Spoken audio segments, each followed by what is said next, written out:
Hello,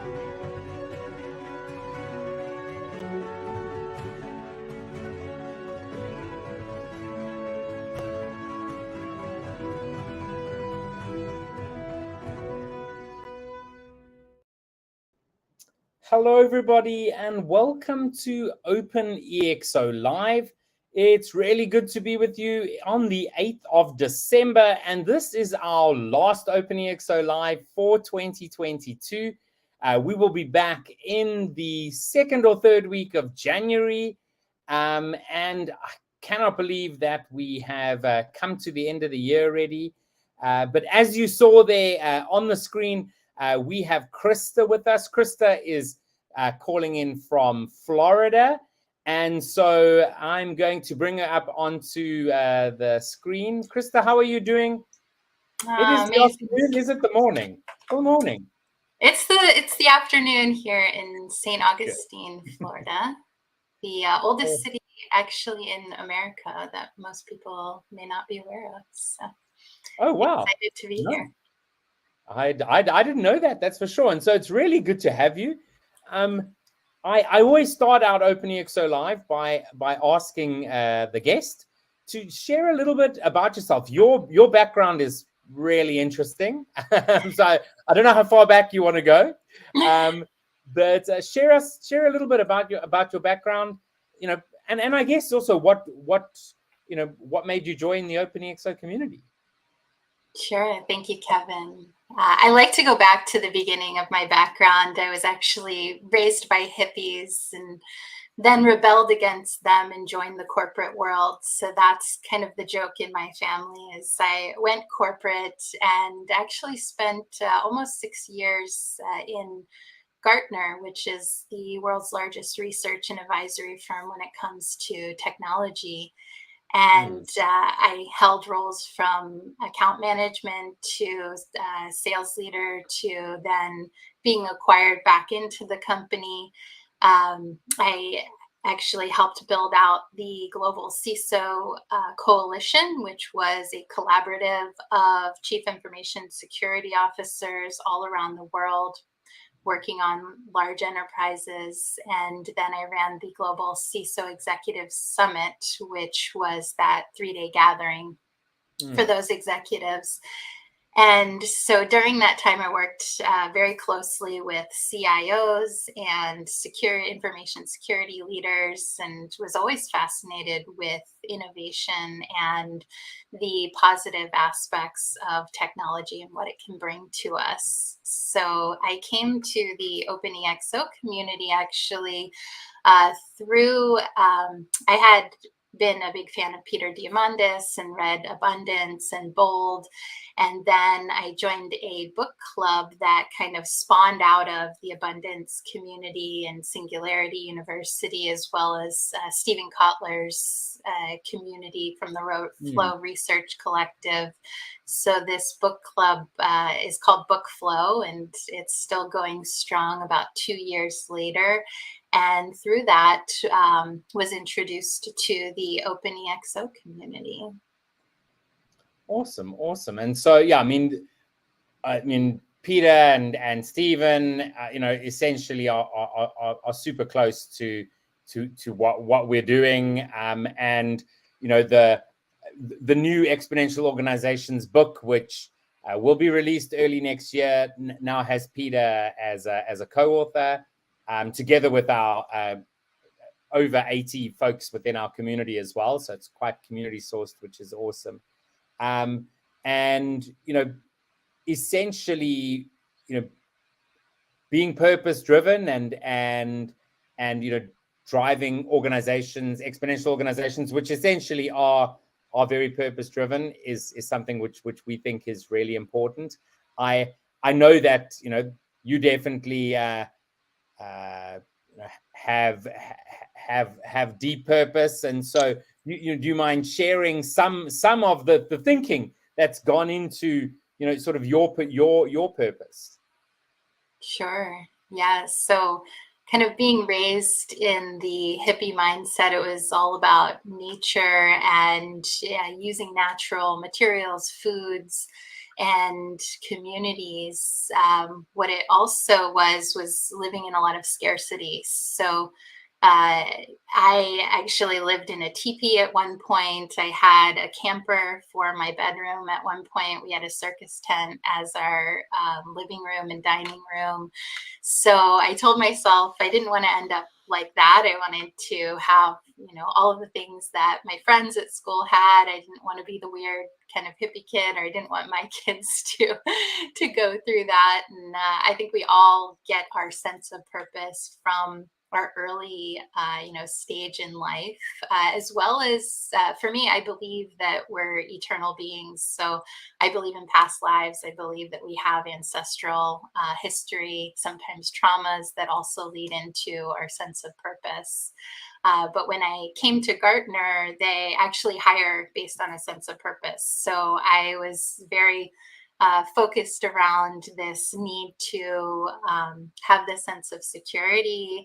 And that sense of security came with money, and it came with working. And that actually led me to burnout in my own life and career. I got married young, had children young. So I was trying to be the full-time breadwinner and the mother and the wife and a human at the same time, and all of these things came together, and I had my first burnout, which actually ended up getting me fired from my job at Gartner. So I say now I was hired, fired, acquired, rehired, and now I say retired. But who knows? We'll see if I go back. It's been an incredible experience just in learning and growing. But when I had my burnout, I wrote down on a piece of paper one day, find my purpose in life. And that really kicked off this exploration into how do you find your purpose?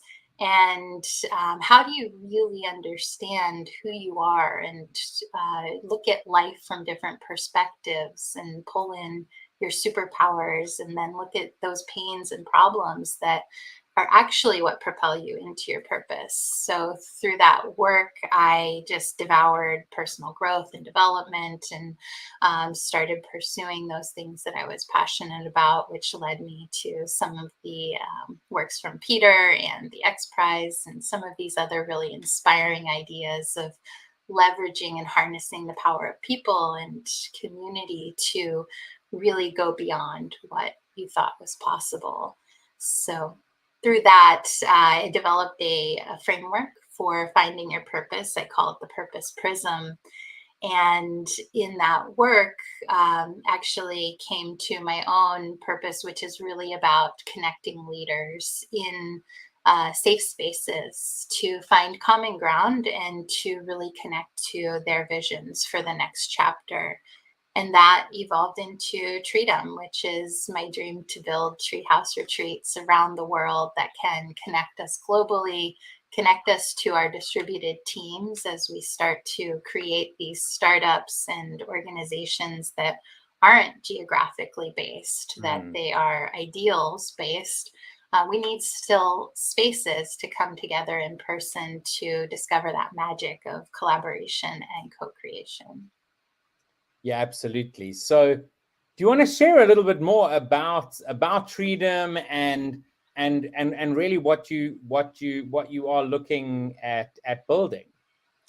Yeah, so I see the future as one where we are able to live in our gifts and really express who we are through what we do every day. And we need the spaces to imagine these types of environments and these lives and what we need in order to create them.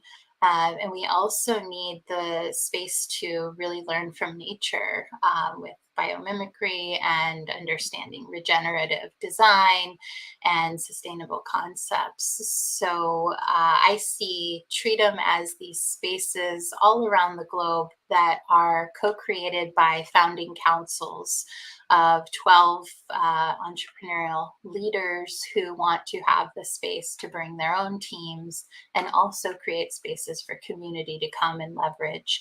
So in my version of Treatum, you can see a rendering here in the background. There's actually infinity lakes with different shaped tree houses that are all built for a purpose of one, healing through the shape and acoustics and colors and designs, to be able to help people to kind of harmonize within their own spaces, and then also leverage both the power and magic of technology to create enchanted forests and different obstacle courses, live art displays, and more creative aspects, as well as have spaces on the property where there's no technology, that you can completely withdraw out of the kind of ether or the tech connected, and connect within to yourself and to the space of nature.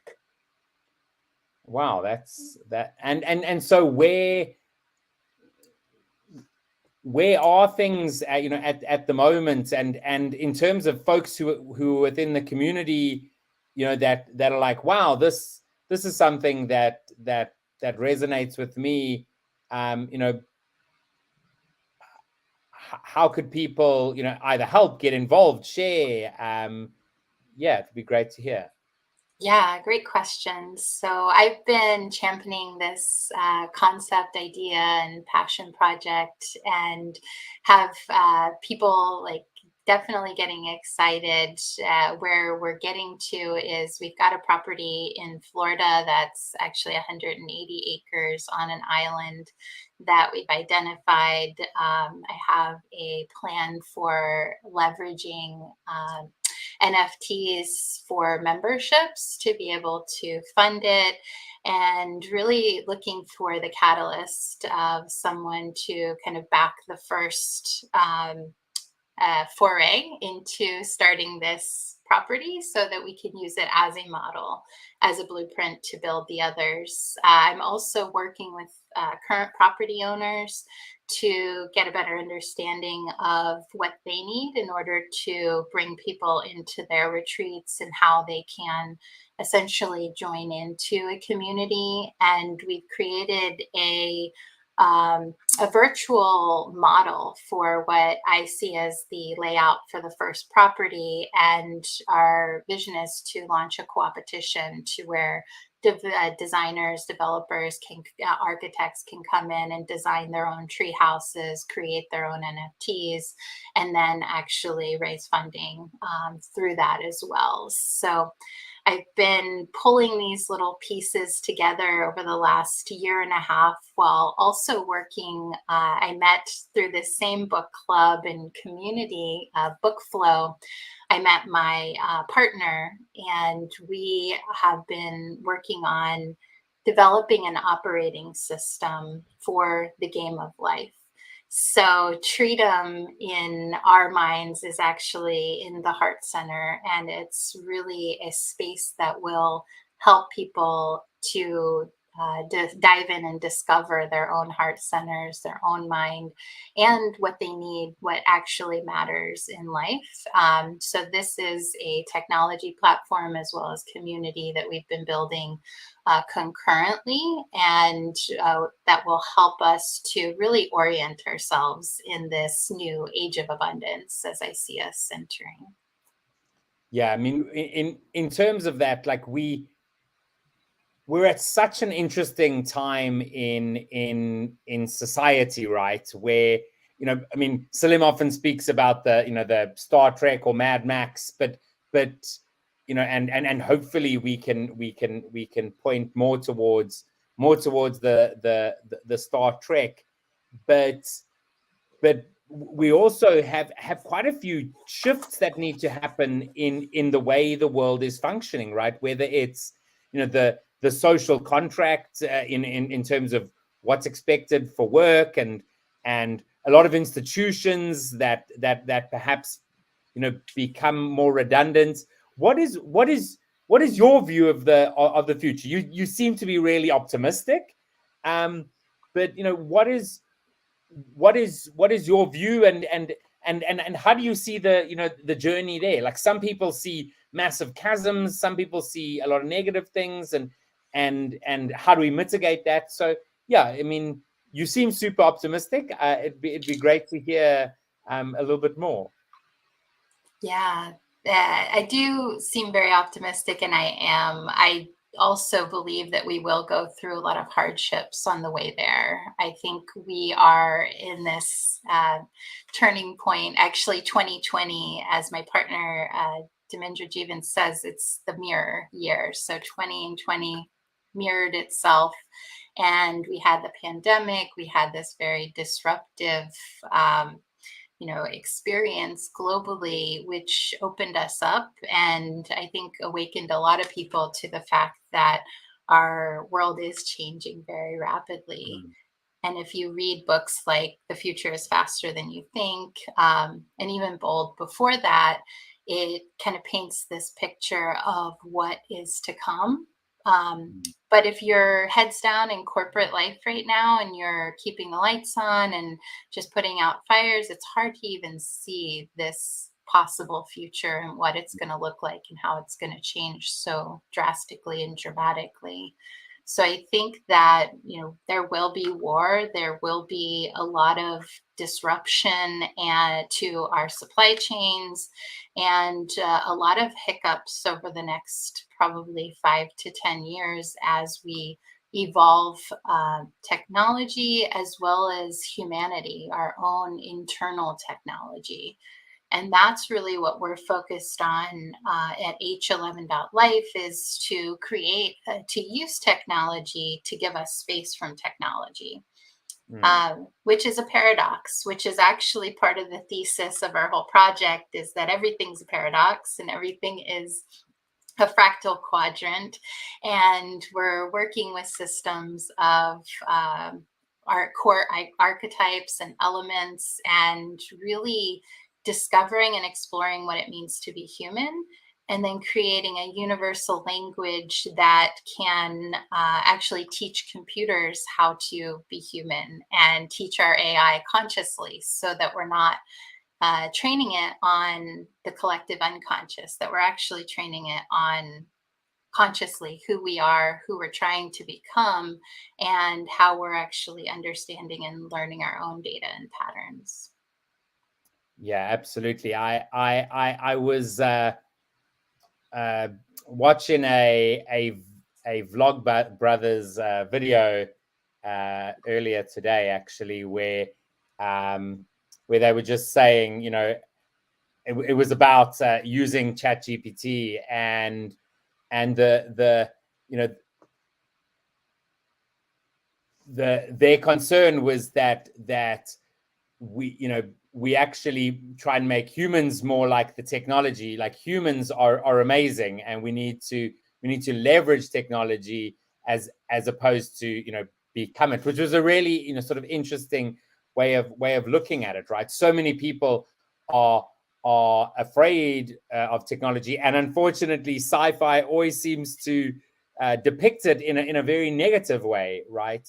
As opposed to the fact that if we can have abundant energy, that changes the game, right? Because it can give us abundance in many other areas, whether it's health and water and etc.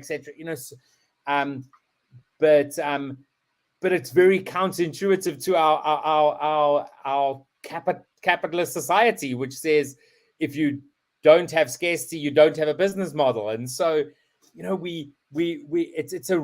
it's a really interesting time. But as you've said, it could see quite a lot of difficulty, hardship, overcoming that.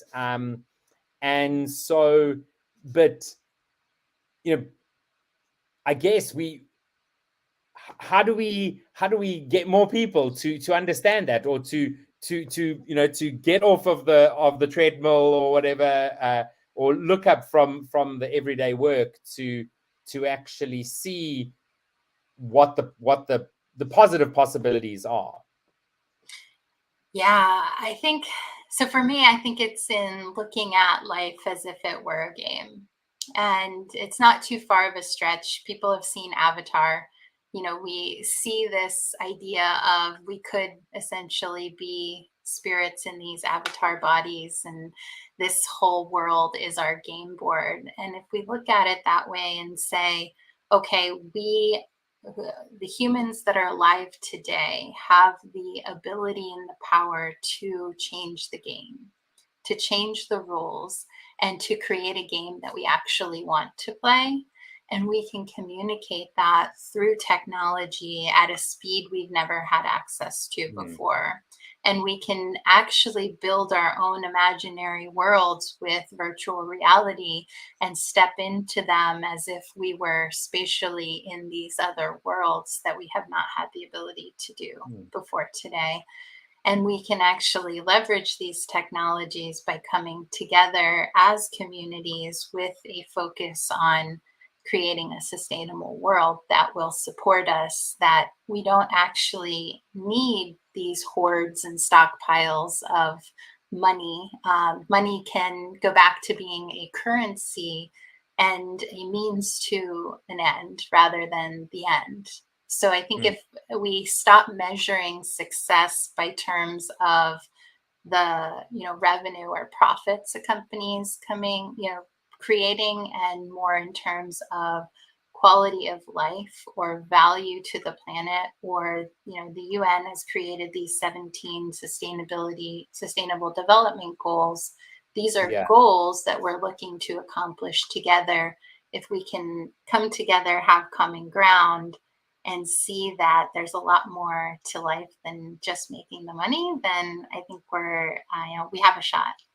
Yeah, absolutely. And so with that, the time has pretty much come to an end. And so I always like to ask, what is the one thing that you'd like people to walk away with, from watching this video? Yeah, I think it is. Life is a game, and your role is to create your character and to decide, how you want to show up in life. And we have every opportunity, all of the technology, incredible community. We've got the building blocks, and it's now just about what are you going to do to leverage them to make the world, a better place for yourself and for those that you love and care about. Absolutely. And with technology, we actually have the opportunity to experiment in a world that isn't the real world, right? Where you can actually make failures that have no consequences potentially. Like there's so much amazing opportunities. So absolutely. Christa, it's been wonderful speaking to you. Looking forward to connecting more and you connecting more with others in the community. There's many folks that are interested in really similar things to you. Also, a fairly large community in Florida, although Florida is a big place. But it's really been wonderful chatting to you, and I hope to chat to you again soon. Absolutely, Kevin, and happy to help connect and host any sort of events or anything that is helpful to the community. I'm excited to be involved, and I love what you guys have already created within the resources and this transition into Web3. I think it's incredible. So thank you so much for everything that you've done. It's an absolute pleasure. Have a fantastic afternoon. Thank you. You too. Enjoy your evening. Bye-bye. Bye. So great chatting to Christa, and really so important to remember that, in life, we actually get to choose a lot of what we go through. Yes, there are things that get thrown at us, but we can choose a lot of that path, and technology also really changes the way we do that. And so it has been really wonderful, all these OpenExO lives this year, and this is the last one for the year. To all of you who are out there, if you celebrate over this holiday season, I hope that you have a great time. If you're seeing family, if you're traveling, or if you're just working throughout or staying at home, all the best, and we'll see you again in 2023. Can you believe it? So we'll see you then.